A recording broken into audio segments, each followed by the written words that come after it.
The day I walked into that courtroom is seared into my memory.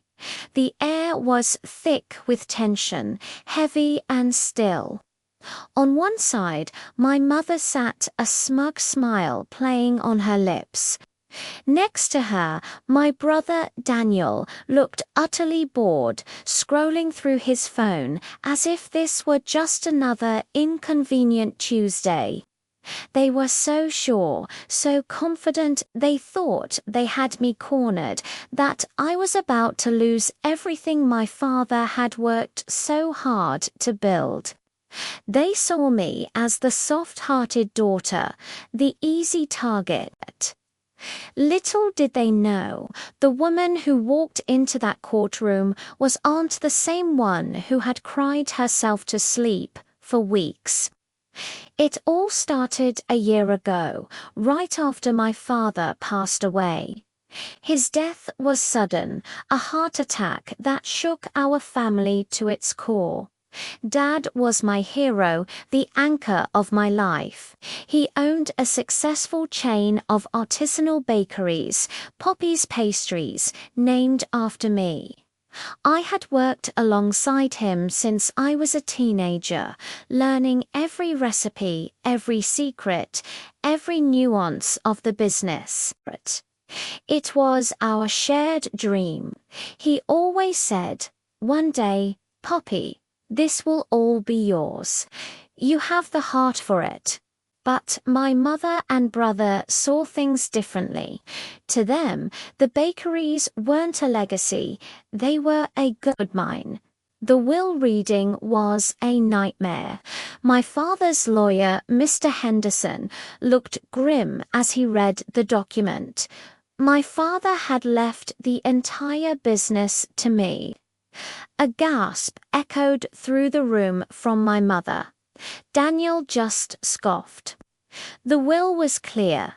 I was to be the sole inheritor of Poppy's Pastries.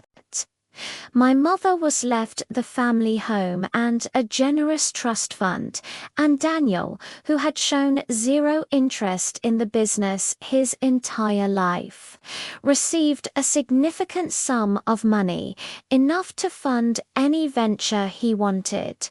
But for them, it wasn't enough. They wanted control. They launched their attack almost immediately. Daniel backed her up, spinning tales of how I had isolated Dad from them. It was a vicious, coordinated campaign of lies. They took me to court, demanding the will be overturned and the business be split equally among the three of us. The legal fees started piling up, and the stress was immense. Friends told me to settle, to just give them a piece of the pie, to make it all go away. But I couldn't. This wasn't just about money. It was about honoring my father's last wish. It was about protecting our dream. For months, I felt like I was drowning. My mother would call me, not to reconcile, but to tell me how I was tearing the family apart. Daniel would send mocking texts, flaunting his new expensive car, bought with the money Dad left him, while I was pouring every penny into legal defense. They tried to turn the bakery staff against me, spreading rumors that I was going to sell the business and fire everyone. It was a lonely, painful battle. There were nights I'd just sit in the empty bakery, surrounded by the smell of flour and sugar, and just weep.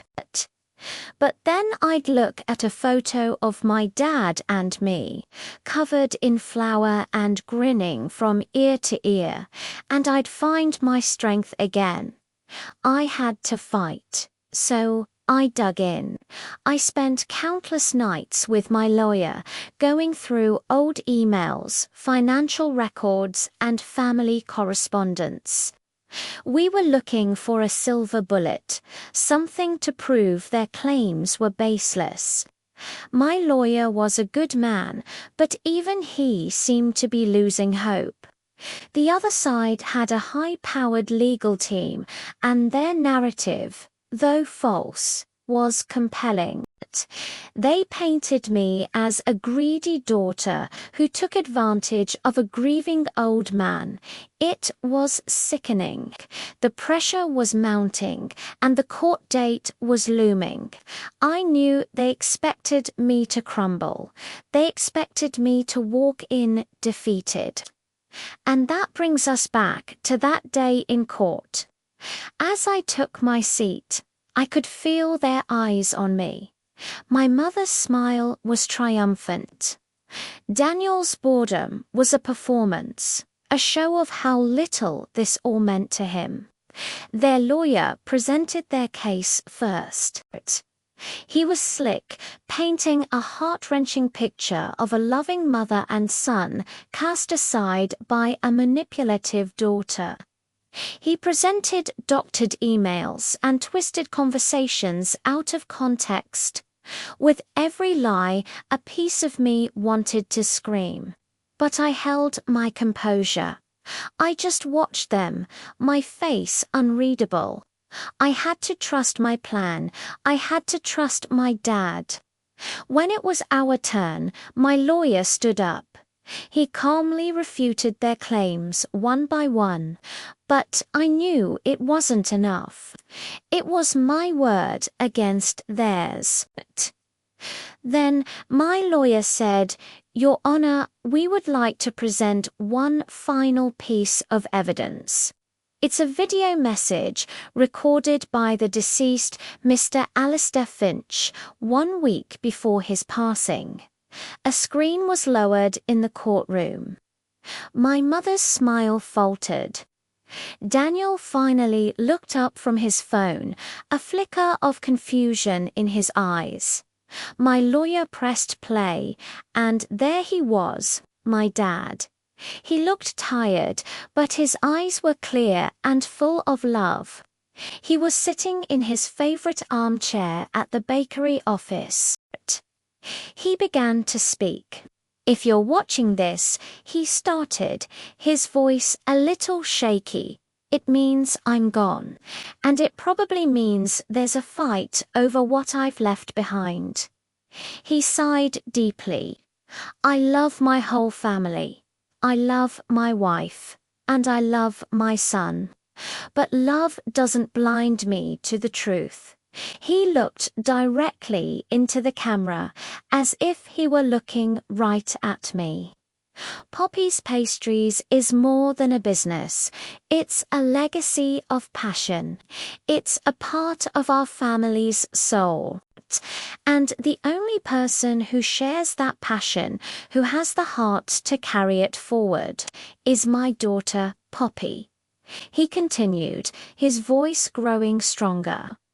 "I know there might be claims that I wasn't of sound mind. That's why I'm making this video. I'm perfectly clear. My decision to leave the business to Poppy is deliberate and made with a full heart. I've provided for everyone but the business. The business belongs with the baker and Poppy," he said, his eyes welling up. "You are the best baker I know." The video then cut to a montage of clips I didn't even know existed.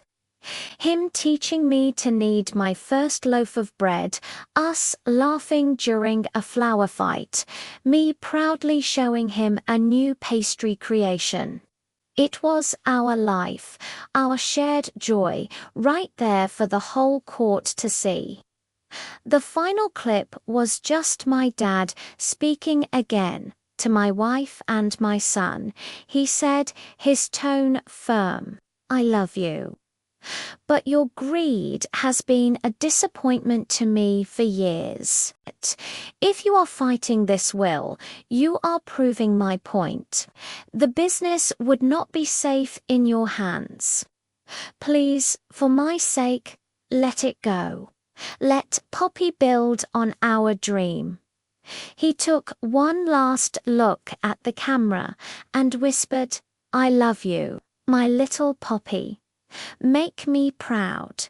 And then the screen went black.